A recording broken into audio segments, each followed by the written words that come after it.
Hello and welcome back to my YouTube channel as institute online coach. आज हम discuss करेंगे cat 22 का slot 3 QA. सो ज्यादा delay ना करते हुए एक इंपॉर्टेंट इंफॉर्मेशन, हमने स्टार्ट किया है क्रैश कोर्स फॉर कैट 24, जिसमें आपकी फीस में 50% डिस्काउंट हम ऑफर कर रहे हैं, जिससे आपकी फीस 12,500 ऑफलाइन के लिए और ऑनलाइन के लिए 7,999। दिए गए नंबर्स पे आप कांटेक्ट कर सकते हैं। कुछ बेसिक फीचर्स हैं जो हमने स्क्रीन पे यहाँ पे शो किए हैं, या फिर आप विजिट कर सकते हैं हमारे सेंटर पे सारी डिटेल्स के लिए। Move on to session. First question first question is based on algebra. लिखा है if C is 16x upon y plus 49y upon x for some non-zero real numbers x and y. x and y real numbers है but non-zero. Okay. It means कि positive negative कुछ भी हो सकता है। Then C can not take the value. देगा option में से सी क्या नहीं हो सकता, ये आपसे पूछा गया। ओके, सो अगर आप इसमें पैटर्न देखें, लाइक आपने पढ़ा होगा x plus one upon x, इस तरह का कुछ भी रिवर्स फॉर्म में आता है, like a plus one upon a. अब a की जगह कुछ भी आ जाए, a की जगह सपोज x अपॉन वाई, सो यहाँ पे y अपॉन एक्स हो जाएगा। तो मुझे एक यहाँ पे ये कंडीशन नजर आ रही है कि इसमें एम जी एम लग सकता है। ठीक है, तो पहला अप्रोच मेरा ये होना चाहिए इसमें कि मैं AMGM से शुरुआत करूं। राइट, सो AMGM अगर उसमें लगाऊं तो मैं लिख सकता हूं these are two terms, 16x plus y plus 49y upon x. तो दो टर्म्स हैं, दो टर्म्स का AM करेंगे, सो सम आएगा डिवाइडेड बाई टू, मतलब C divided by two is greater than और equal to GM। What is GM? Under root दोनों टर्म्स का product, 16x upon y into 49 y upon x. So ये x upon y, y upon x cancel out होगा। 16 से आएगा 4, 49 से आएगा 7, तो 4 और 7 का प्रोडक्ट 28। तो c would be greater than, और 2 मल्टीप्लाई होगा 56। नाउ 56 से बड़ा आंसर हो सकता है तो 60 हो सकता है, but what about negative numbers? ये तो आप तब बोल रहे हैं जब x एंड y पॉजिटिव्स होंगे, राइट? अब अगर मैं यहाँ पे बोलता हूँ पूरा टर्म ये है, this is c, correct? For positives x and y ये कंडीशन चलेगी, बट अगर ये नेगेटिव हो गया तो यही रिवर्स हो जाएगा। करेक्ट है, सो -56 से छोटा, -56 से छोटा सब कुछ चलेगा। ठीक है, इसका मतलब -60 भी चलेगा, -70 भी चलेगा, बट क्या नहीं चलेगा? -50। ठीक है, सो 56 से बड़ा और फिर माइनस के 56 से छोटे सारे नंबर्स BCD में लिखे हुए हैं। ऑप्शन ए आंसर नहीं हो सकता। Move on to next question. Next question is again algebra. This is from quadratic equation. Two equations, 2x square plus kx plus 5 is equals to 0. This equation, suppose k is an integer such that equation has no real roots. This equation has no real root, which means इसके imaginary root हो गए, so d should be less than 0. And the equation x square plus k minus 5 x plus 1 is equals to 0 has two distinct real roots. Real roots मतलब d is greater than 0, two distinct, so d should be greater than 0. ठीक है, strictly. Then the number of possible values of k क्या होगा? अब देखिए d इसमें रखिए b square minus 4ac, b square minus 4ac, 4 into 2 into 5 is less than 0, or we can write k square minus, this is 40 under root 40 whole square is less than 0, or further k plus under root 40 multiplied by k minus under root 40 is less than 0, or minus under root 40 to under root 40 plus minus plus negative reason लेना है क्योंकि less than 0 है, तो एक ये reason हो गया के लिए। सेकेंड कंडीशन से एक और रीजन आएगा, here B square minus 4ac करिए, b square minus 4a is 1, c is 1 is greater than 0. We can write like this, k minus 5 or 2 square is greater than 0. This is again a plus b, a minus b, a plus b, a minus b is greater than 0, और k minus 3 और k minus 7 is greater than 0. Critical points 3 and 7 plus minus plus, तो greater than 0 में ये दो reasons चलेंगे, ठीक है. So finally values की बात करते हैं. लिखा है कि -40 का मतलब 6 पॉइंट समथिंग से लेकर कर 6 पॉइंट समथिंग, माइनस के 6 पॉइंट समथिंग से प्लस के 6 पॉइंट समथिंग तक. सो पहला रीजन अगर आप इसके साथ देखें, सो माइनस इन्फिनिटी से +3 तक सारे नंबर्स चलेंगे, लाइक -6, यस, इस रेंज में भी है और इस रेंज में भी है, कॉमन देखना है, राइट. तो दोनों को सेटिस्फाई करे. -6, -5, -4, -3, -2, -1, 0, 1 and 2. We can not take 3, right? This is strictly greater than 0. 0 था तो 3 से बड़ा ही आएगा. ओके, अभी अगले रेंज में अगर आप जाए, अगला रेंज 7 से बड़ा है, पर ये नंबर 6 पॉइंट समथिंग पे खत्म हो रहा है. इसका मतलब अभी कोई कॉमन नंबर नहीं आएगा. सो कुल मिला के कितने मिले? 1 2 3 4 5 6 7 8 9 ऑप्शन के 9 पॉसिबल वैल्यूज. अच्छा सवाल था, ठीक है. Moving on to next question. Again algebra, this is based on surds and indices. Simple question. So under root 7 by 5 की power 3x minus y, we know under root 7 by 5 is nothing but 7 upon 5 power 1 by 2. So 1 by 2 multiply होगा, so simplify करके हम लिख सकते हैं 7 by 5 power 3x minus y upon 2. Hope इसमें कोई doubt नहीं है. नेक्स्ट, ये जो नंबर है, ये नीचे जो लिखा है वो 7 की पावर 4 है, ऊपर 125 का 7 टाइम्स है, करेक्ट. तो अगर मैं इसमें 7 से कैंसिल करूं तो ये आएगा 125 और नीचे आएगा ऐसा कुछ. हाँ, दिस इज 5/7 का होल क्यूब, पर इधर बेस में 7/5 लिखा है. सो अगर मैं इसको 7/5 में कन्वर्ट करूं तो पावर नेगेटिव हो जाएगी, -3, करेक्ट. अब बेसिस को कंपेयर कर ली, बेसिस को लेकर पावर्स को कंपेयर कर लीजिए. तो 3x minus y upon 2 is -3, or we can write this is -6. This is first condition. Okay. Next we have 4a upon b the power 6x minus y is equals to 2a upon b the power y minus 6x. For all non-zero numbers लिखा था इसमें, a and b non-zeros हैं, find it. So a and b is not equals to 0, correct. अगर ऐसा है तो ये दोनों टर्म्स कब इक्वल हो सकते हैं? बेसिस तो इक्वल है नहीं, ठीक है. बेसिस इक्वल नहीं है, ये चीज याद रखना, ठीक है. अगर बेसिस इक्वल होते तो पावर्स इक्वल होते, और मैं कंडीशनैलिटी जैसे यहाँ बनाई थी वही कंडीशन लेके चल देता, ठीक है. बट यहाँ क्या है कि बेसिस इक्वल नहीं है. अब एक ही केस पॉसिबल है. सपोज x पावर 0 और y पावर 0 करें अगर हम, तो दोनों इक्वल हो जाएंगे, 1 इक्वल टू 1. सेम लॉजिक यहाँ पे लगाइए. अगर मैं यहाँ पे आपसे बोलता हूँ कि जो पावर्स हैं वो 0 हो जाए, तो दोनों तरफ जो भी टर्म्स हैं वो इक्वल हो जाएंगे. What are powers? एक ये है और एक ये है. रिजल्ट आप देखिए दोनों से सेम आएगा. क्या रिजल्ट आएगा? y equal to 6x. y equal to 6x यहाँ पे प्लेस करिए. This is 3x minus 6x is equals to -6, और -3x इक्वल्स टू -6, और x is equals to 2. If x is equals to 2, then y should be equal to 12. हमसे पूछा गया है the value of x plus y. Answer would be 14. Moving on to next question. Okay, next question is based on average.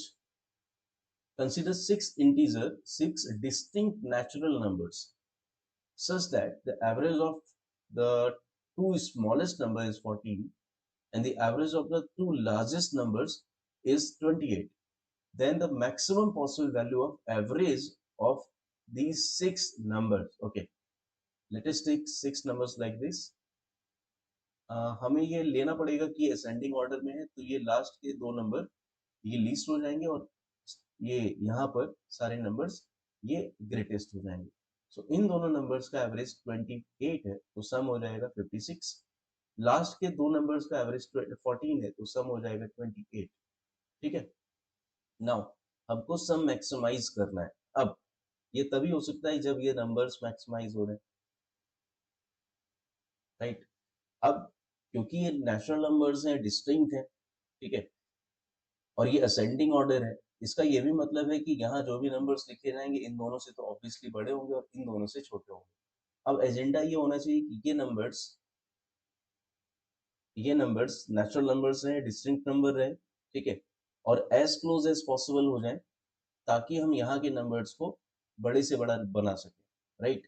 देखिए, अगर 56 को मैं break करता दो नंबर्स में तो मैं ब्रेक कर सकता था 28, but number since numbers are distinct तो मैं ये बोल सकता हूँ कि 20 एक को दे दो 27 और एक को दे दो 29 तो भी 56 हो जाएगा। इससे फायदा क्या होगा कि इसके क्लोज अगर नंबर्स रखें तो ये मैक्सिमम पॉसिबिलिटी आ जाएगी 26, 25, और यहाँ पे सम इसको चेंज मत करो कुछ, इसको 28 लिख दो, इसमें तो कुछ भी पॉसिबिलिटी ले लो आप, कोई फर्क नहीं पड़ेगा, ठीक है। 25 से छोटा होना चाहिए ऑब्वियसली।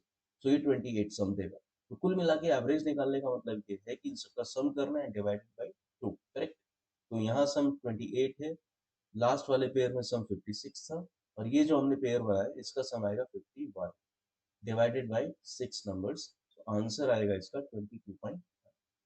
होप लॉजिक क्लियर है इसका, ठीक है। Moving to the next question. Next question is based on geometry, medians, okay. अच्छा सवाल है, मीडियंस और एरिया को मिक्स किया गया। मीडियंस और एरिया को मिक्स किया गया तो तुरंत तुम्हारे दिमाग में आना चाहिए कि कोई भी मीडियन किसी ट्राइंगल को दो इक्वल हाफ्स में ब्रेक करता है, ठीक है। आगे की बात आगे करेंगे। सो फर्स्ट ऑफ ऑल एक फिगर बना लेते हैं। This is triangle ABC, this is triangle ABC, whereas median BD, this is median, ये इसके equal BD and CE,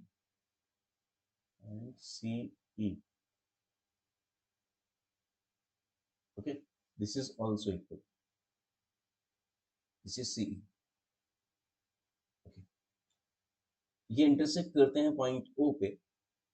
If the area of triangle ABC is 108 centimeter square, then the area of triangle EOD, this is EOD, this portion, इसका area निकालना, ठीक है।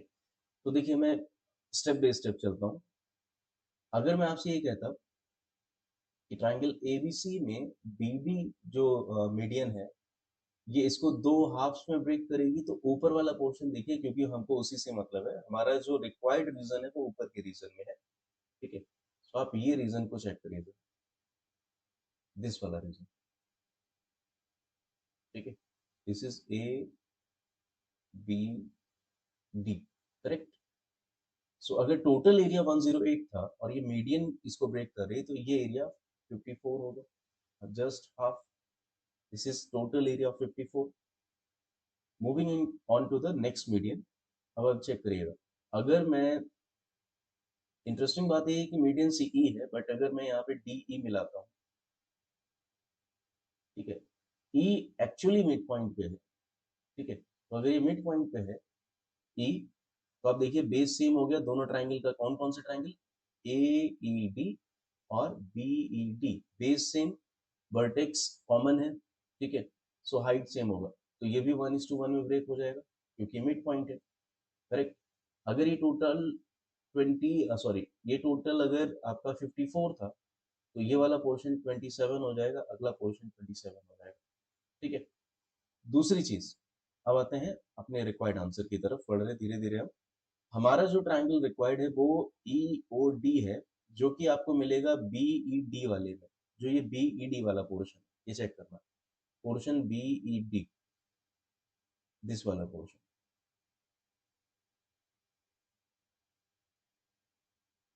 ठीक है। BED में O point यहाँ गई है, करेक्ट है।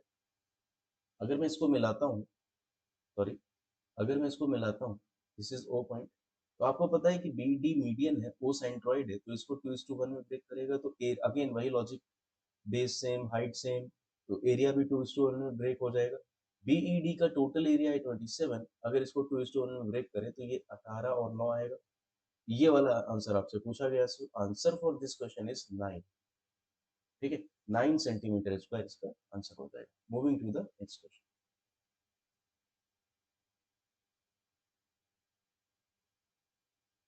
If quadratic question, algebra again, if 3 plus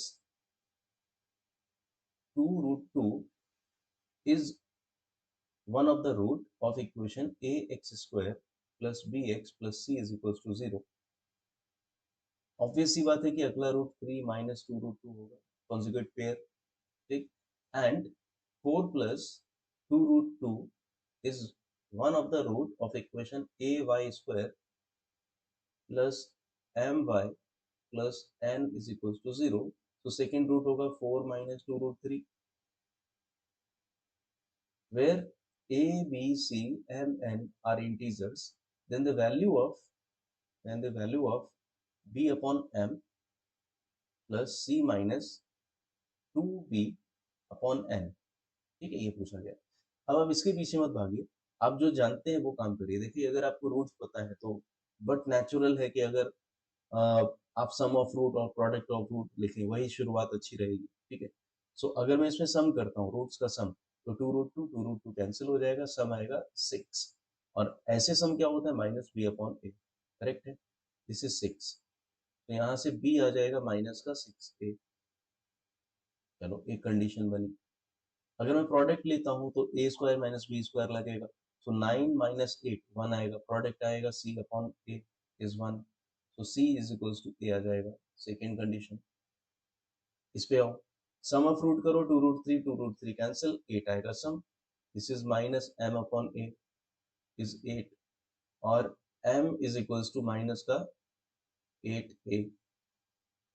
third condition, product करेंगे तो ये 16 आएगा, इधर आएगा 4 इंटू 3 12, 16 में से 12 गया 4, सो सी अपॉन ए मतलब यहाँ पे आएगा n upon a, this is 4, so n should be equal to 4a, fourth condition.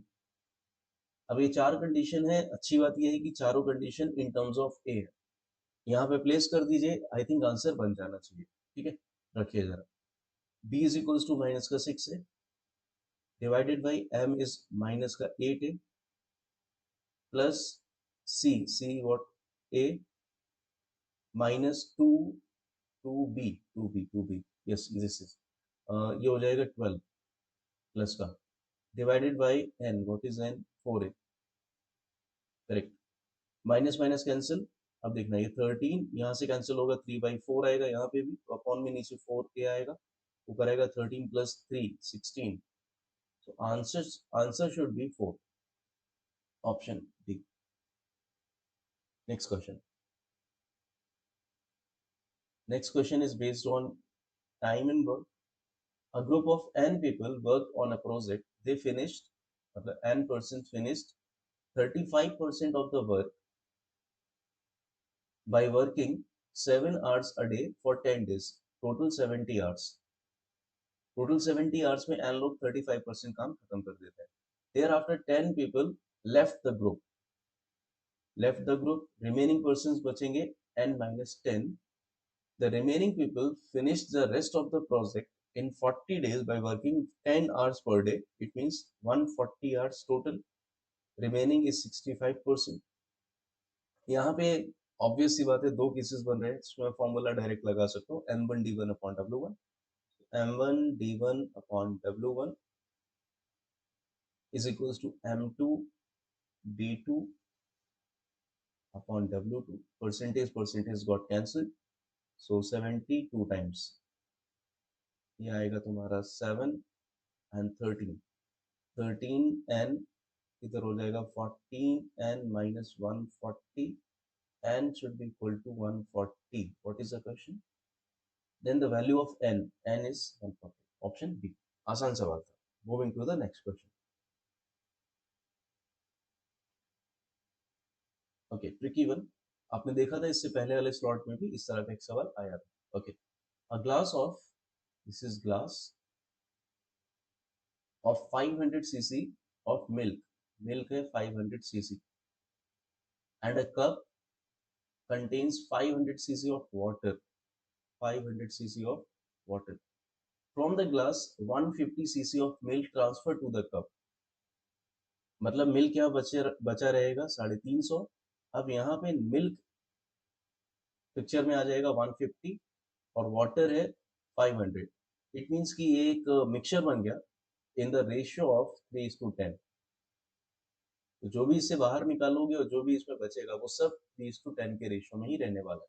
Okay, next क्या करा गया है, ये हो गया. Next 150 cc of this mixture is transfer from the cup to the glass. Okay, cup से glass की तरफ 150 लेकर जाना है. इट मीन्स कि टोटल 650 है, इसमें बचेगा 500, जिसका रेशियो 3:10 रहेगा. और जो आप 150 लेकर भी जा रहे हैं उसमें भी रेशियो 3:10 का रहेगा. Interesting, right. सो पूछा गया उसके हिसाब से सॉल्व करते हैं. देन आपको बताना amount of water in glass, amount of water in the glass and the amount of milk, amount of milk in the cup. ठीक है, milk in the cup. Okay, so जब आप 150 निकाल दोगे उसके बाद बचेगा 500. 500 को 3:10 में डिवाइड करो. सो 3 out of 13 of 500, this is milk in cup. And water obviously पहले तो ग्लास में कोई वाटर नहीं था, तो जो ये जा रहा है वाटर वो 150 से ही जाएगा. सो वाटर का प्रोपोर्शन यहाँ पे 3:10 है, तो वाटर होगा यहाँ पे 10 आउट ऑफ 13. तो 10 आउट ऑफ 13 ऑफ 150. और यहाँ तो वाटर है नहीं, और वाटर जो आएगा 150 के अंदर से ही आएगा, राइट. तो अब देखिए 1500 upon 13, this is also 1500 upon 13. So answer should be 1:1, option A. Moving to the next question. Again easy question. This is from SICI. Neetu has an initial capital of 20,000. Out of this, she invests 8,000 at 5.5% per annum in Bank A. Bank A.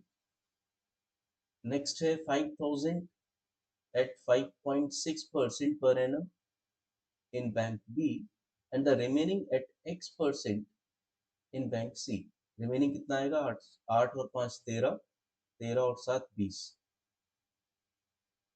ठीक है, each simple interest per annum. Her combined annual interest income from these investment equal to the her combined. सबसे पहले तो ये लिख लिया जाए, फिर आगे देखते हैं. So 8,000 का 5.5%, 5% should be 400, और 0.5% is 40, so this is 440, right. 5,000 का 5%, 5% आएगा इसका 250. ठीक है, और यस 5% इज 250, और आपको 0.6% और चाहिए. सो 1% is 50, 0.1% is 5, 0.6% is 30. So total हो गया 280. 7,000 का x% हो जाएगा 70x. ये सब मिलाकर किसके इक्वल करने का है, equal to the 5% of initial capital, 5% of 20,000, 10,000, 10% is 2,000, 1,000. ठीक है, so 70x should be equal to, this is 600 and 720, 720 minus करा तो 280, so x should be 4. x4 का मतलब कि C वाले बैंक में interest rate 4% per annum. If she has invested her entire capital in Bank C alone, then the annual interest income आपको बताना कितना होगा. अगर 4% से 20,000 रुपए आप लगा दो, 20,000 रुपए आप लगा दो, तो टोटल आपको मिलेगा 800 रुपए का इंटरेस्ट. ठीक है, this is your answer. Moving to the next question.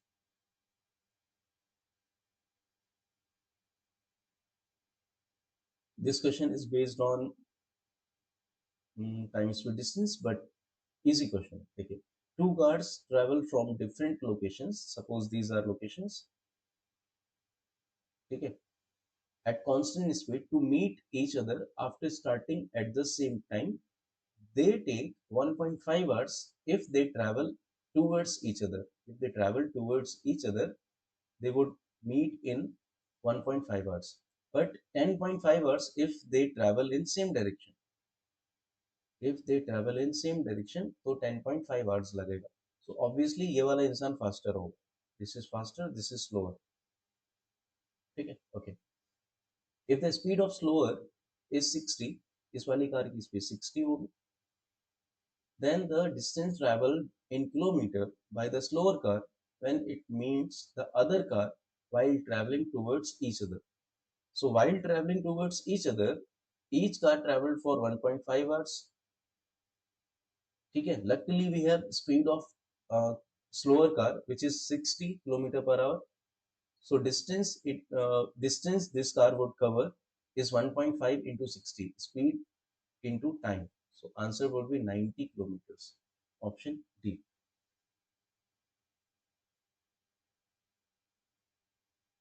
Next question is based on PNC.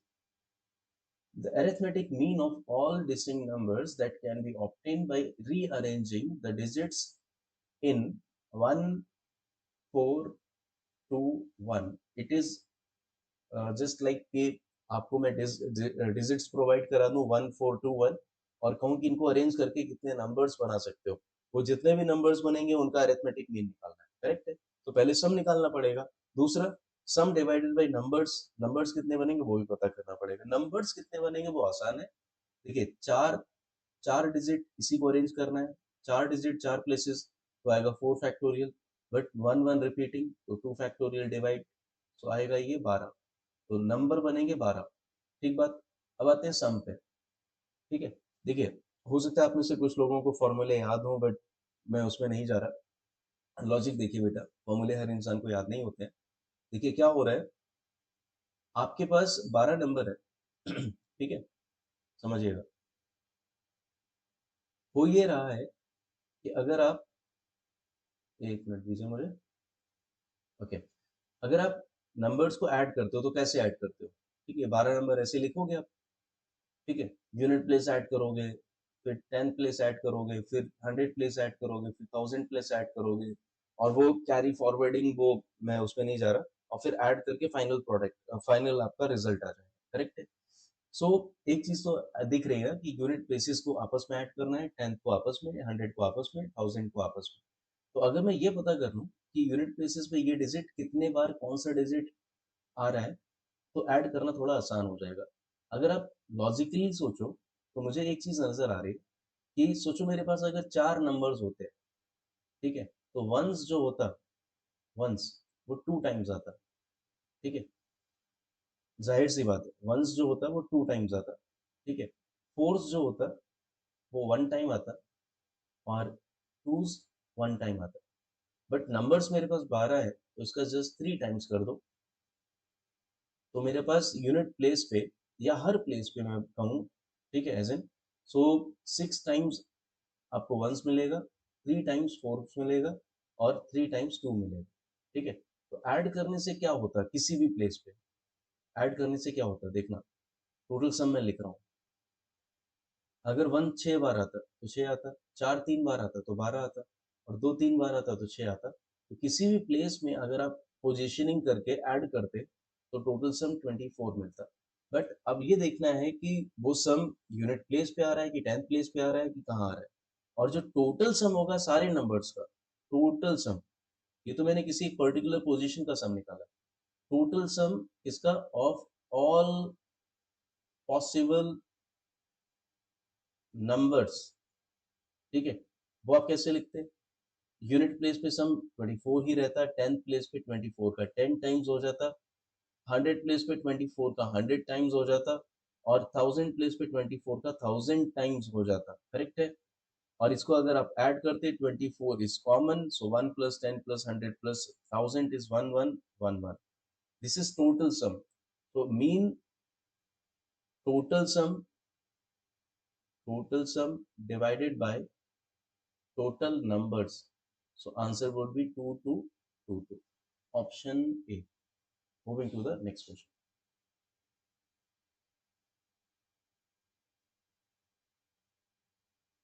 The length of all four sides of quadrilateral are integer value if three sides are of length 1 centimeter, 2 centimeter, 4 centimeter, then the total number of possible length of fourth side.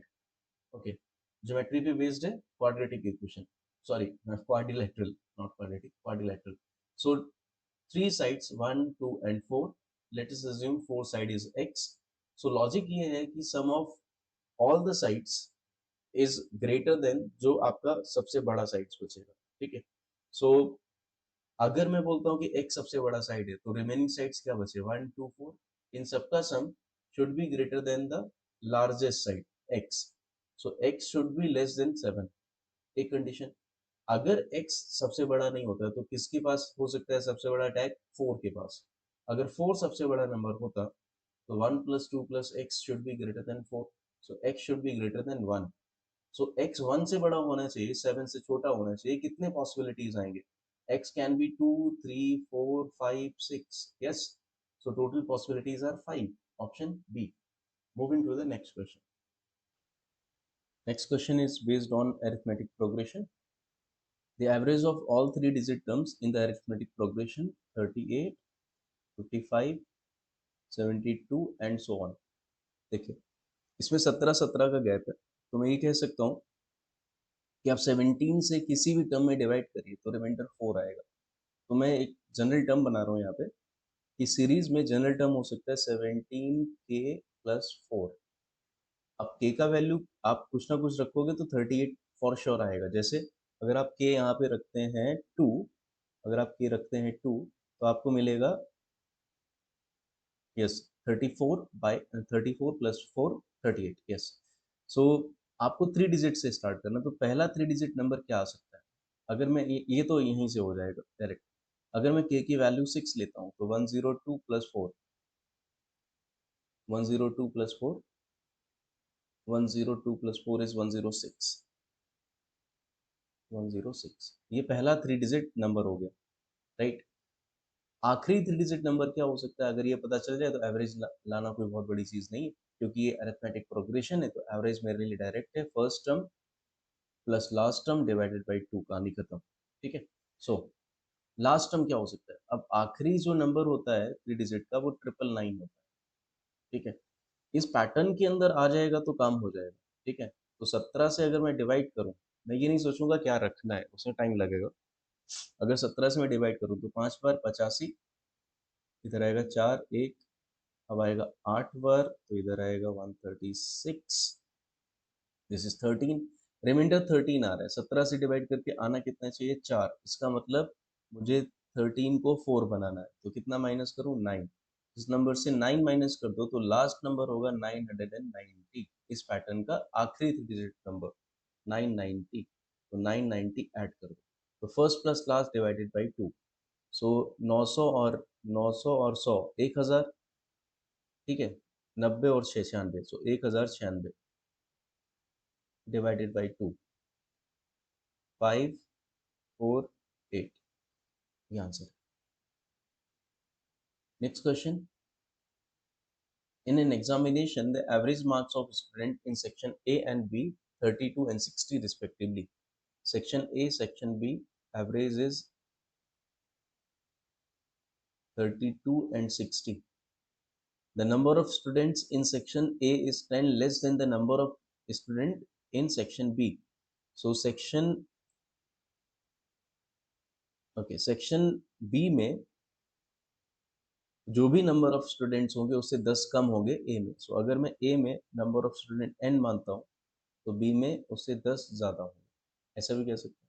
तो n+10. Correct. If the average marks of all the students, मतलब weighted average a and b का group बना दिया. ठीक है.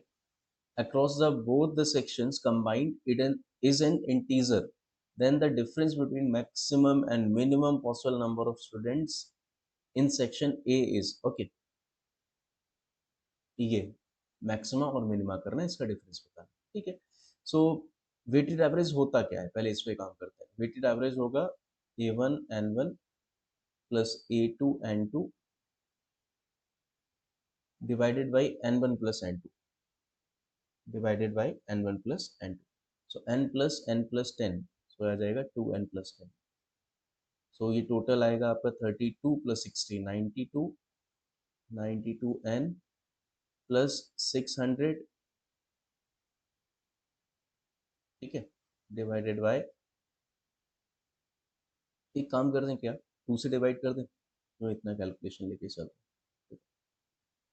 2 से कर दो बेटा पहले डिवाइड, ठीक है, आसान करते हैं। 2 से डिवाइड करेंगे तो आएगा 16n plus 30n plus 10 divided by n plus 5, correct. Now maximum minimum लिखना है, बट प्रॉब्लम ये है कि न्यूमरेटर एंड डिनोमिनेटर दोनों में n है। जब भी तुमको जीवन में ऐसा कोई कंडीशन मिले, ठीक है, तो एक काम करो, अब देखो दो तरीका है यहाँ पे, पर आपको पॉसिबल वैल्यूज में से देखना है मैक्सिमम मिनिमम, ठीक है। एक तो है कि क्वाड्रेटिक में एक तरीका होता है, इसको y मान लिया और फिर रूट्स रियल हैं और d इज ग्रेटर देन और इक्वल्स टू 0 लगा के वहां से रेंज निकाल दिया, ठीक है। उतना समय अगर नहीं है तो एक काम और कर सकते हैं कि आप n+5 ऊपर क्रिएट कर लें न्यूमरेटर में, तो एक टर्म इंडिपेंडेंट हो जाएगा n से, क्योंकि n+5 कट जाएगा, फिर जो बचेगा उसमें हम लोग डिपेंडेंसी देख लेंगे कि n की किस तरह से, ठीक है। सो n+5 कॉमन कैसे आ सकता है, अब इस पे फोकस करना चाहिए, ठीक है। सो 16n है और 30n है, मतलब 46n है आपके पास, ठीक है। तो 46n में से 46 बाहर लेना पड़ेगा और n+5 लिखने का है, ठीक है।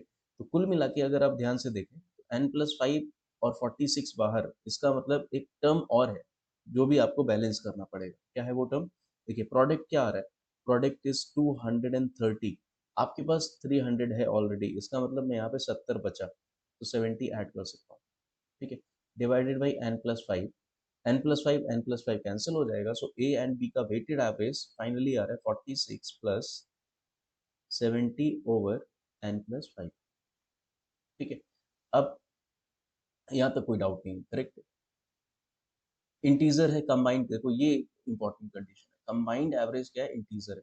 इसका ये मतलब हुआ, देखो आने को तो कुछ भी आ सकता था कि 70 से n+5 से डिवाइड करो, n+5 मान लो कि 15 है, 15 से तो कटेगा भी नहीं 70, तो वो नॉन इंटीजर नंबर हो जाएगा, बट यहाँ लिखा है कि इंटीजर होना चाहिए। तो यहाँ पे अब नेसेसिटी हो गई कि n+5 शुड बी या मस्ट बी फैक्टर ऑफ 70, होना ही होना चाहिए। सो n+5 क्या क्या हो सकता है उस पर काम कर लेते हैं। सो n+5 कैन बी, इस पे काम करते हैं।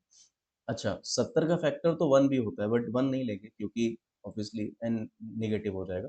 सो मैं सबसे बड़ी वैल्यू से शुरू करता हूँ, n+5 should be, sorry can be 70, सो इस केस में n आ जाएगा 65, ये सबसे बड़ी वैल्यू होगी n, ठीक है।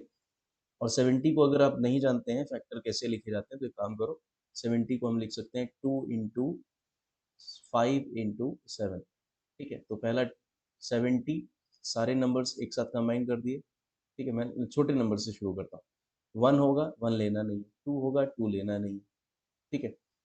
5 होगा 5 भी नहीं लेना, नंबर ऑफ स्टूडेंट्स 0 हो जाएंगे, ठीक है। अगला क्या होगा 7, हाँ 7 ले सकते हैं, तो उस केस में n आएगा 1, सॉरी n आएगा 2, n आएगा 2, ठीक है। n+5 5 से बड़ा होना चाहिए। अगला पेयरिंग करो, 2 और 5 का पेयरिंग 10, तो n5 आएगा, ठीक है। एक और पेयरिंग करो 2 और 7 का, तो 14 आएगा, 14 आएगा तो ये 9 हो जाएगा, ठीक है। और पेयरिंग क्या हो सकता है, 35, हाँ 35 हो सकता है, एक पेयर ये हो सकता है, तो इसमें n आ जाएगा तुम्हारा, ठीक है। पर मुद्दे की बात पे आते हैं, काम हमारा हो गया, बीच वाला तो आप ना भी करो कैलकुलेट तो भी काम हो गया, ठीक है। सबसे छोटा नंबर क्या है n का, 2, और सबसे बड़ा नंबर 65, तो डिफरेंस पूछा गया था, तो डिफरेंस ऑफ सबसे बड़ा सबसे छोटा 63, this will be your answer. Moving to the next question,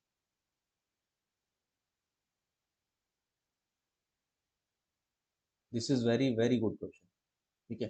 figure इसका बहुत इंपॉर्टेंट है और मैं कोशिश करूंगा फिगर मेरा ठीक ठाक बन जाए, ठीक है।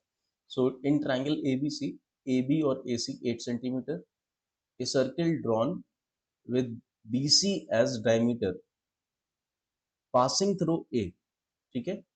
Another circle is drawn with center at a passes through b and c, b and c से पास करेगा। अगर आप ऑब्वियसली ए बी और ए सी को बराबर कर रहे हो, ठीक है, तो सर्किल ड्रॉ करोगे, ए को सेंटर मान के 8 उसका रेडियस हो जाएगा, ठीक है। Then the area of overlapping region between the two circles, ठीक है। देखिए भाई, ऐसा कुछ है, ठीक है। ओवरलैपिंग थोड़ी अच्छे से दिखेगी इसलिए मैं फिगर ऐसे बना रहा हूँ। So this is A, this is B, this is C. तो पहला सर्कल आप बनाओगे बीसी को लेकर, ठीक है, बीसी डायमीटर रहेगा उसमें, और इस तरीके से जाएगा। अगेन यार देखो, वही मैं कह रहा था, फिगर थोड़ा अच्छा बनना चाहिए, राइट, थोड़ा समझ में तो आए। लाइन छोटे, थोड़े से छोटे कर रहा हूँ, ठीक है। This is 8, this is 8, okay. Now A B C, एक आपने बनाया ये सर्कल,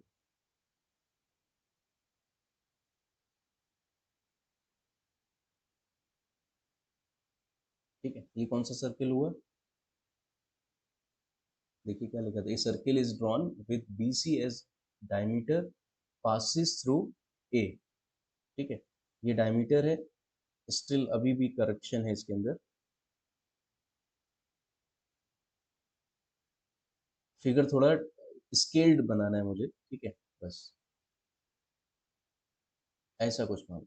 अब थोड़ा सा ठीक लग रहा है, मतलब स्टिल उतना बढ़िया नहीं लग रहा है, स्टिल ये सर्कल है, ठीक है। एक ये हो गया, इसमें बीसी बेस है, और ये आपका इस तरीके से सर्कल बन रहा है। अब एक चीज समझिए, बीसी अगर डायमीटर है और सर्किल यहाँ पास करते हुए जा रहा है, इसका मतलब ये वाला एंगल 90 डिग्री हो।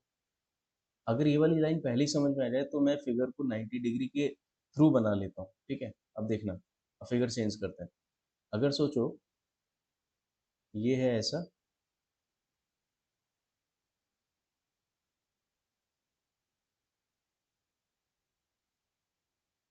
ठीक है, यहाँ पे ये ए है। अगर ये चीज रियलाइज हो जाए तो और अच्छा है, ठीक है। अब फिगर और अच्छा बनेगा। ये बना आपका सेमी सर्कल, और ये कंप्लीट सर्कल ऐसे, नेक्स्ट सेमी। अब थोड़ा देखने में बेहतर लगे, ओके।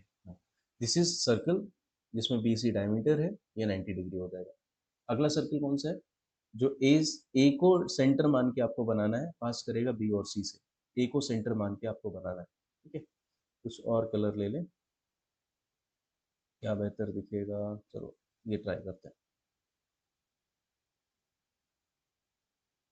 ए को सेंटर लेके ऐसा कुछ बनाना है, ठीक है। ये बन गया।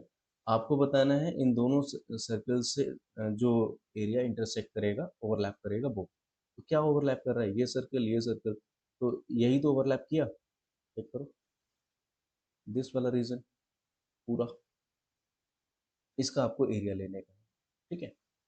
अब चेक करना कैसे आ सकता है, यहाँ तक कोई डाउट नहीं होना चाहिए मेरे हिसाब से, ठीक है। ये पूरा एरिया आपको कैलकुलेट करना है, राइट। नाउ एक तो मुझे ये नजर आ रहा है, अब ध्यान से देखिए, कि बी सी अगर डायमीटर है तो ये आधा सेमी सर्कल है, ठीक है। मैं कुछ और कलर ले लेता हूँ। आधा सेमी सर्कल मतलब ये वाला, रेड वाले से मैं कैसे ब्रेकिंग कर रहा हूँ ये देखना। अगर मैं पहले ये व्हाइट वाला एरिया निकालूं, अगर मेरी आपको ये बात समझ में आ जाएगी तो कैलकुलेशन भी समझ में आ जाएगी।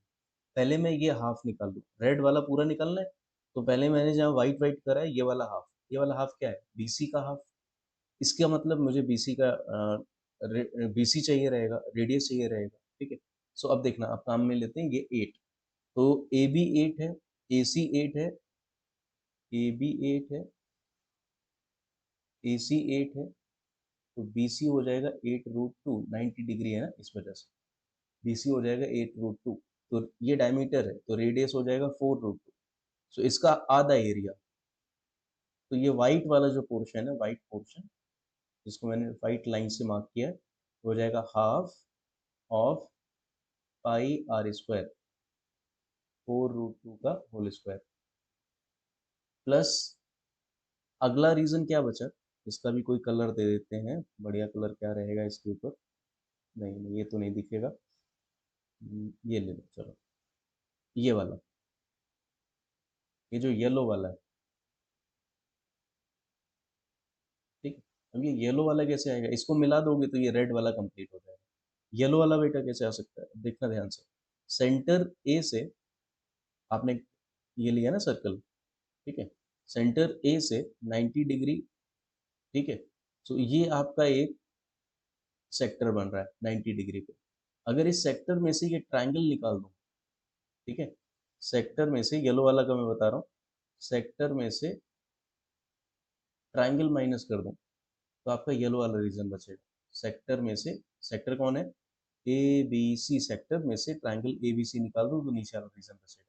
तो ए बी सी सेक्टर मतलब 90 डिग्री, टोटल होता है 360, तो पाई आर स्क्वायर आता है। अब रेडियस क्या है रेड वाले की, रेड वाले की रेडियस ऑब्वियसली 8 है, ठीक है, सो पाई आर स्क्वायर ये पूरा है 360 पे, तो 90 डिग्री पे divided by 4 minus triangle, triangle होगा हाफ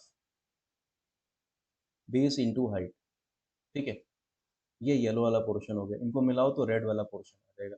तो रेड वाले का आंसर लिखने का, तो रेड से लिख देता हूँ, क्या आ जाएगा आपका, सॉल्व करना, 16 और इंटू √2 का स्क्वायर 2, तो 2 से 2 कटा तो 16 पाई, 16 पाई, ठीक है, इधर आ जाओ, 64/4, 16 पाई, माइनस 64 डिवाइडेड बाई 2 32, ठीक है, सो 32 पाई माइनस 32 और 32 इज कॉमन, पाई-1, ये आपका रिक्वायर्ड आंसर, ठीक है, होप ये क्लियर है, ठीक है, अच्छा सवाल था। ये आपको फिगर देखना आना चाहिए तभी काम हो पाएगा, और फिगर ठीक ठाक बन जाए तो और अच्छा है, जैसे कि मैंने कोशिश करी 2 बार में, ठीक है। Okay, moving to the next question. Next question, let r be a real number and fx is 2x minus r if x is greater than or equal to r, or r if x is less than r, then the equation f of x is equals to f of fx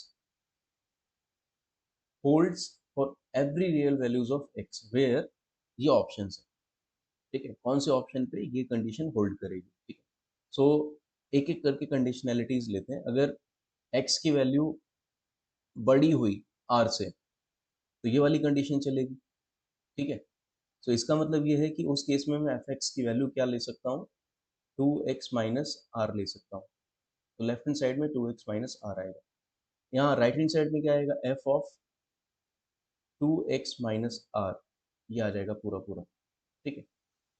since हम लोग condition वही ले रहे हैं, condition क्या ले रहे हैं, x is greater then r ले रहे हैं, ठीक है, फर्स्ट कंडीशन लेके हम लोग सॉल्व कर रहे हैं, x is greater then r, तो अब ये f ऑफ नया इनपुट जो है वो जाएगा किसमें, जाएगा ऊपर वाले में, ठीक है, तो आप लिखेंगे 2x माइनस आर, यह आ जाएगा 4x minus 2r minus r is equals to 2x minus r, ये दोनों इक्वल, ठीक है, ये कंडीशन लेके मैं चेक कर रहा हूँ, तो यहाँ से आर एक कैंसिल हो गया,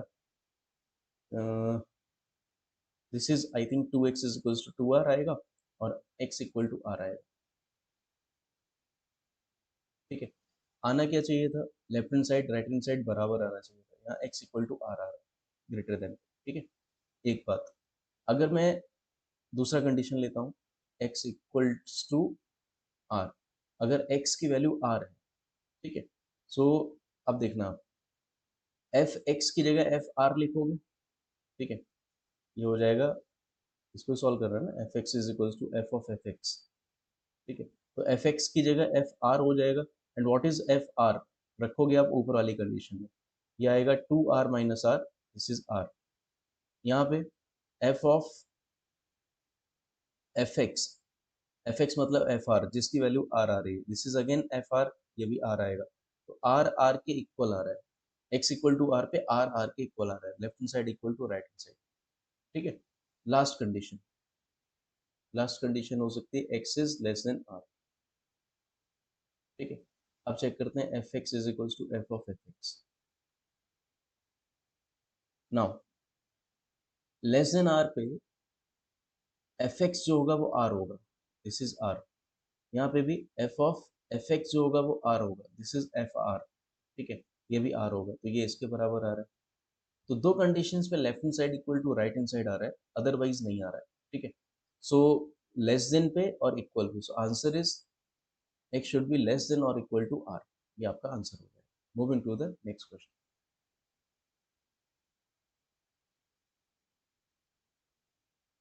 A school has less than 5,000 students. If the number of students are divided less than 5,000, let's suppose students are n, is this is less than 5,000, correct? अगर आप नंबर ऑफ स्टूडेंट्स को divide करते हैं into teams of equally equally divide करते हैं into teams of 9, तो 9 9 से divide करें, और 10 और 12 12 12 की टीम बनाएं, या फिर 25। ईच केस में रिमाइंडर 4 आता है, 4 बच्चे बच जाते हैं हर केस में, दिस इज रिमाइंडर। ये एचसीएफ एलसीएम का सवाल है, ठीक है, एलसीएम का कंसेप्ट इसमें यूज होगा। However if they are divided into teams of 11 each, no one is left out. N को अगर 11 से डिवाइड करें तो 0 आएगा, ये अलग कंडीशन रख दो। ठीक है, the maximum number of teams of 12 each that can be formed, ये आपको बताना है, करेक्ट। चलो, तो इतने इन्फॉर्मेशन से मैं क्या लिख सकता हूँ, फर्स्ट ऑफ ऑल उस पर आते हैं। N should be LCM of 9 10 12 and 25 into के जनरल टर्म प्लस हर केस में रिमाइंडर 4, करेक्ट है। इसका एलसीएम आएगा 25 12, ठीक है, 25 इंटू 12, करेक्ट।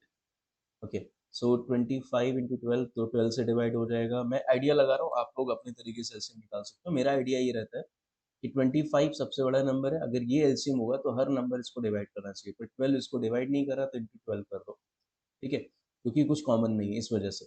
अब अगर ये नंबर एलसीएम हो सकता है तो ये 10 और 9 दोनों से डिवाइड होना चाहिए। 10 से तो हो जाएगा, 9 से देखो 12 के अंदर एक 3 है, पर इसके लिए दो बार 3 चाहिए, तो एक और 3, ये फाइनल होगा। तो 12 इंटू 25 इंटू 3, ये कितना आएगा, 12 इंटू 25 आएगा आपका 300 इंटू 3 900, 900 के प्लस 4, ये जनरल नंबर होगा,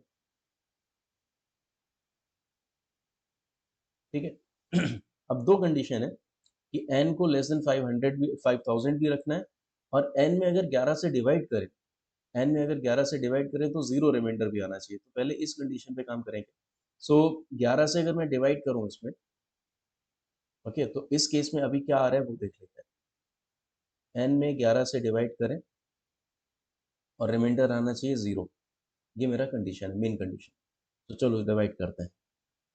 11 से डिवाइड होगा 8 बार, 88, दो बचा 20, एक और, ठीक है 9,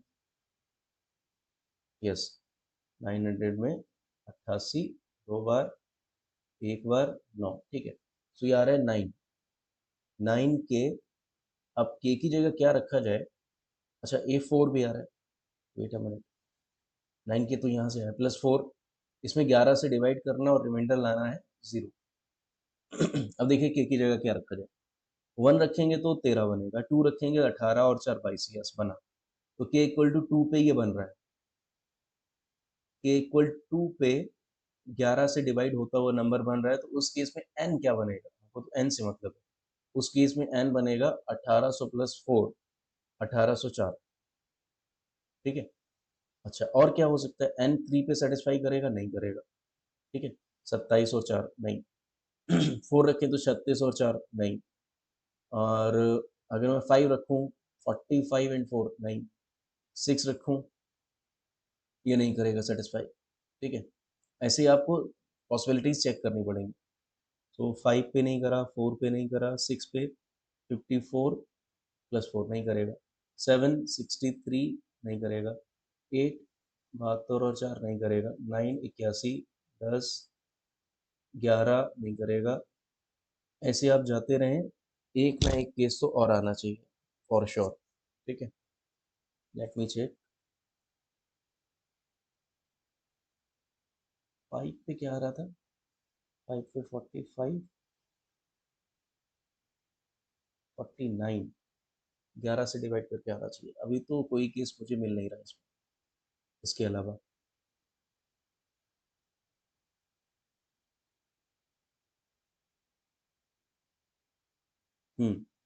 और तो कोई केस इसमें है नहीं। ठीक है, आगे मिलेगा तो एक प्रॉब्लम हो जाएगी। जैसे देखना, अगर मैं 5 तक कुछ नहीं पाया, है ना, तो 4500 प्लस 4, अगर मैं 6 रखता हूँ 5400, आगे जाने का कोई मतलब नहीं, यही रखो, आखिरी नंबर यही। अब सवाल पे आते हैं, क्या सवाल था? Maximum number of teams of 12 each that can be formed out of the student in school. ठीक है, तो 1804 से कितने टीम्स बनाए जा सकते हैं, मतलब 1804 में 12 का डिवाइड कितने बार हो सकता है, मुद्दा ये है ना। तो पहले होगा एक बार, फिर होगा 5 बार, खत्म, 4। ठीक है, फिर रखोगे 0, फिर यहाँ 0 बढ़ेगा, and point, so on so on so on. ठीक है, सो 150 टीम्स तो फॉर कंफर्म बन सकते हैं, फॉर श्योर बन सकते हैं। तो आंसर होगा इसका 150। Moving to the next question. Next question, the minimum possible value of x square minus 6x plus 10 divided by 3 minus x for x is less than 3, ये मेन कंडीशन है। अगर मैं इसको y एज्यूम कर लेता हूँ, सो ये आ जाएगा 3y minus y x is equals to x square minus 6x plus 10, और we can write x square, x का कोफिशिएंट यहाँ पे y है, यहाँ पे माइनस 6 से सामने जाएगा तो प्लस y हो जाएगा। सो y माइनस 6 कॉमन आया x, ये कांस्टेंट में इधर 10 है, इधर माइनस का 3y आ जाएगा, इज इक्वल्स टू 0। ठीक है, so d should be greater than और इक्वल्स टू 0, रियल होंगे सॉल्यूशंस। ठीक है, सो यहाँ से b square minus 4a and c is greater than or equals to 0. This is b square, sorry, a square plus b square minus 2ab, यहाँ multiply होगा तो minus का 40 plus का 12 by 12 cancelled, so y square minus 4 is greater than or equals to 0. And finally we have two different reasons, देखना, minus 2 and plus 2, इससे बड़ा और इससे छोटा, दो रीजन पॉजिटिव होंगे, एक ये, एक ये, बीच वाला नेगेटिव। -2 भी हो सकता है, +2 भी हो सकता है। इसका मतलब दो ऑप्शन तो, देखिए y निकाल रहे हो ना आप, दो ऑप्शन तो बिल्कुल नहीं होंगे ये दोनों। ठीक है, अब मुझे सिर्फ इन दोनों में चेक करना है। ठीक है, दो ऑप्शन तो ऐसे देख के कैंसिल हो गए। अगर मिनिमम वैल्यू -2, जैसा कि दिख रहा है प्रेफरेंस के हिसाब से -2, और हो सकता है आप में से ज़्यादातर लोग यही लगा दें, बट ये कंडीशन देखने के लिए तो दी नहीं गई है। ठीक है, अगर आप इसको -2 रखते तो क्या होता है, ये चेक कर लो एक बार। अगर y की जगह -2 आता तो क्वाड्रेटिक ये बनता, इससे सॉल्व करोगे तो x का वैल्यू 4 आएगा, बट x तो 3 से कम होना चाहिए, इसका मतलब y का वैल्यू -2 रखने से जो x का 4 आ रहा है, ये पॉसिबल ही नहीं है। ठीक है, तो ये भी पॉसिबल नहीं है, तो आंसर इज 2, ये मिनिमम। ठीक है, अच्छा सवाल, आगे बढ़ते हैं। Next question, a donation box can receive only cheques of 100, 250 and 500। ठीक है, तो 100, 250 और 500 के मैं चेक्स ले ले रहा हूँ, एक्स वाई और जेड चेक्स। ठीक है, one day the donation box was found to contain exactly 100 cheques, तो x plus y plus z 100, amounting to a total of 15,250। तो ये आ जाएगा आपका 100x plus 250y plus 500z is equal to 15,250।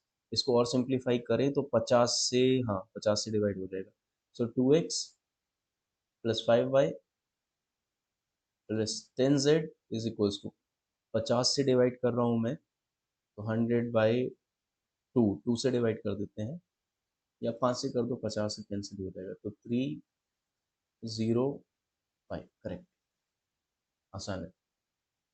सो पहला condition और दूसरा condition. Now the maximum possible number of cheques of 500 means z का वैल्यू मैक्सिमम करना है, ये आपका एजेंडा होना चाहिए। ठीक है, अब इन दोनों इक्वेशन से मैं क्या क्या कर सकता हूँ। जेड तो तुमको रखना ही रखना है इन एनी सिनेरियो, या तो मैं इसको ऐड करूंगा, ठीक है, एक एक केस हो सकता है, या मैं इसको सब्ट्रैक्ट करके कुछ ना कुछ एलिमिनेट करने की कोशिश करूंगा, ठीक है, और जेड मुझे रखना है। ओके, सो मैं एक काम करता हूँ, मैं यहाँ से कुछ भी एलिमिनेट कर दो, सपोज एक्स को एलिमिनेट कर देता हूँ, वाई और जेड में रखता हूँ, तो इसको टू टाइम्स करोगे और माइनस करोगे, so two x minus two x cancel, five minus two by three है, three by, ten minus two, तो एट, 305 में से 200 गया, 105। ठीक है, अब सॉल्यूशंस की बात करते हैं, सॉल्यूशंस क्या क्या हो सकता है, यहाँ तक की पूरी स्टोरी खत्म। ठीक है, नाउ अगर मैं z की वैल्यू 0 रखता तो y उस केस में आता 35, ये पहला सॉल्यूशन। ठीक है, बट आप चाहते हो कि z को मैक्सिमाइज कर दे अपन, ठीक है, तो अब z को धीरे धीरे बढ़ाते हैं, z क्या क्या बढ़ सकता है, z हो सकता है three, sorry three three three बढ़ेगा, और अगर आप z बढ़ाओगे तो y उस केस में कम होगा, ठीक है, ये याद रखने वाली बात है। ये थ्री हो सकता है, सिक्स हो सकता है, नाइन हो सकता है, बट ये एक बार देख लो कि y कहीं नेगेटिव तो नहीं हो जा रहा कम करते करते, तो आप चेक करना, आप यहाँ से चार बार कम करोगे, ठीक है, तो 32 कम होगा, तो ये लास्ट में आएगा थ्री, तो चार बार यहाँ थ्री बढ़ा सकते हैं, तो ये हो जाएगा 12। ठीक है, चाहो तो एक बार चेक कर लो, देखो आठ कम करो इसमें से, तो ये आ जाएगा तुम्हारा 27, और आठ कम करो 19, और आठ कम करो 11, और आठ कम करो तीन, इसके बाद नेगेटिव, और यही देखो यही तीन तीन तीन तीन ऐड होगा, तो मैक्सिमम वैल्यू ऑफ जेड 12 हो सकता है, यही पूछा गया। 12 is your answer. Moving to the next question.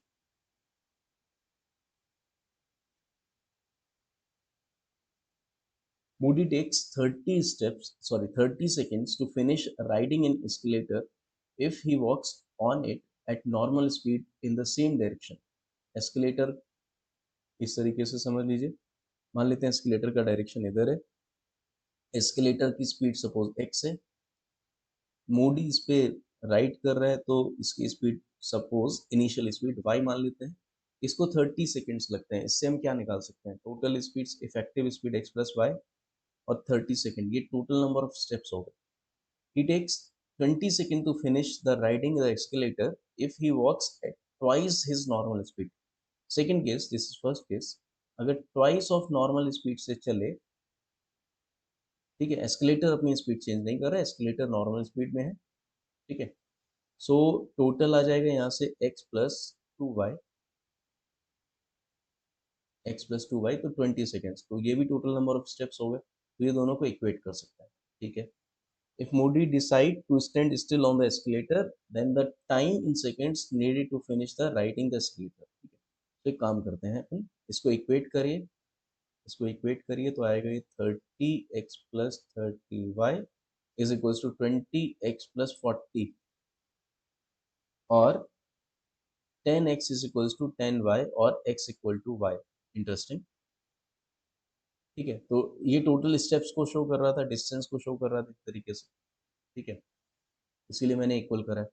सो यहाँ अगर मैं x इक्वल टू वाई रख दूँ, तो distance in terms of x suppose आ जाएगा, या इन टर्म्स ऑफ y आ जाएगा, दिस इज 60x, मैंने y की जगह x लिख दिया, दिस इज डिस्टेंस। अगर ये बस ऐसे ही खड़ा हो जाए, मतलब जो केस है उसमें चल नहीं रहा है, इसकी स्पीड जीरो, तो एस्केलेटर ही इसको ऊपर ले जाएगी, तो टाइम कितना लगेगा, 60x, effective speed is x, तो answer is 60 seconds. Moving to the next question.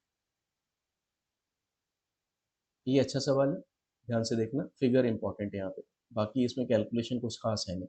To ships approaching a port along straight routes at constant speed, ये लाइन इंपॉर्टेंट है, along straight routes, initially the two ships and the port formed an equilateral triangle, ship और port एक equilateral triangle बनाते हैं, शुरुआत में ऐसा कुछ। तो ये पोर्ट है, ठीक है, ये शिप है, शिप 1, दिस इज शिप 2, ये इक्विलैटरल ट्रायंगल बना रहे हैं, मतलब ये सब इक्वल है, जिसकी लेंथ 24 24 24 दी रखी है, तो 24 24 24। When the slower ship traveled 8 kilometer, let's suppose S1 is suppose slower, तो ये 8 किलोमीटर जब चलेगा, this is 8 kilometers, the triangle formed by new positions of two ships and the port become right angle triangle, ठीक है। अब क्योंकि straight road है और कहीं ये जा नहीं सकती, तो ये 60, ठीक है। अगर ये 8 चला है तो ऑब्वियसली फास्टर वाला थोड़ा ज़्यादा ही चला होगा, मान लेते हैं यहाँ आगे पहुँच गया, ठीक है। तो इस सिनेरियो में क्या है कि नई पोजीशंस ऑफ शिप और ये पोर्ट, ये आपका 90 डिग्री का एंगल यहाँ बनाता है, तो ये 90 डिग्री हो गया, ठीक है, ये 90 डिग्री हो गया, ये 60, तो ये 30 हो जाएगा, इसमें कोई डाउट नहीं होना चाहिए। ठीक है। मैंने इधर ही क्यों 90 लिया, आपका एक सवाल हो सकता है, मैंने इधर क्यों नहीं लिया? अगर ये ज़्यादा चल रहा है तो ज़्यादा एंगल के सामने ज़्यादा साइड होनी चाहिए, ये कॉमन सेंस है, ठीक है, ये भी इंपॉर्टेंट है, कॉमन सेंस, ठीक है। सो इधर बेटा कितना बचा होगा, 16, 90 के सामने 16, तो ये आ जाएगा, मैं इसको किसी और कलर से लिख लेता हूँ, ये इन्फॉर्मेशन नहीं पता, ये मैं निकाल रहा हूँ, ठीक है। सो 90 के सामने 16 बचेगा, तो 30 के सामने 8, जस्ट हाफ, ठीक है। इसका मतलब ये ऑलरेडी कितना चल चुका है, 16। इसका ये मतलब हुआ कि जब स्लोअर शिप 8 चलता है तो ये 16 चलता है, मतलब जस्ट डबल। क्या पूछा गया? The faster ship reaches the port, the distance between the other ship and the port, ठीक है। अभी शिप यहाँ है, इसको अभी पोर्ट पे पहुंचना है, अगर इसको पोर्ट पे पहुंचना है तो 8 किलोमीटर और चलना पड़ेगा। इसका मतलब जब फास्टर वाला शिप 8 किलोमीटर चलेगा तो स्लोअर वाला शिप उसका हाफ 4 चलेगा, 8 ये ऑलरेडी चल चुका है, तो स्लोअर शिप का टोटल डिस्टेंस कितना है, डिस्टेंस ऑफ स्लोअर 8 और 4 12, 12 मतलब अगर ये 24 है तो मिड पॉइंट पे खड़ा होगा, तो आपको distance of that slower ship and port बताना है, तो 12 डिस्टेंस बचेगा, सो ऑप्शन ए इसका आंसर है। Next question, this is based on time and work.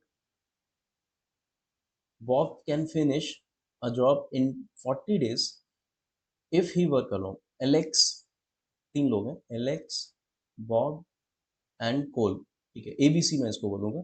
A is twice as fast as Bob, B, and thrice as fast of Cole, C, ठीक है।